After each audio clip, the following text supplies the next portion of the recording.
Excuse me, আপু মনে হয় জিম করতে করতে হাঁপায় গেছেন তাই না? নেন একটু পানি খান। আমি আপনার কাছে পানি চাইছি, আপনার জিম আপনি করেন, যান। খাইলেন না, হাইদা দিলাম। যান। করেন। এক্সকিউজ মি, আপনাকে দেখে অনেক টায়ার্ড লাগতেছে, নেন একটু পানি খান। আপনি এই পর্যন্ত 2বার আসছেন, আপনাকে আমি একবারও বলছি যে আমার পানি লাগবে? আপনার ভালোর জন্যই তো দিতেছি, নেন।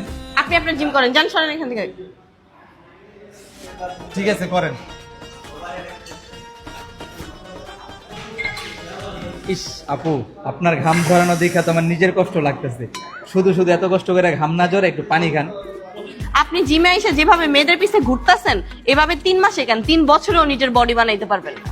কি 3 বছরে বডি বানাতে পারুম না? খারান, আমি আপনার একদিনে বডি বানাই দেখাবো। আপনি আমার ইনসাল্ট করছেন না?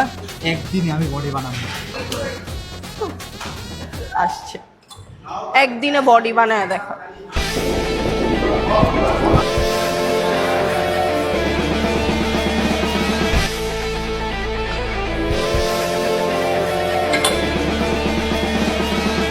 আগে জানলে জীবনে এত জিম করতাম না। ও বাবা, এই জন্যই বলছিলাম একদিনে এত মায়ের মায়ের। কেন কি হয়েছে? আমি কি আগে উঠতে পারি না? উঠেন। ও বাবা রে।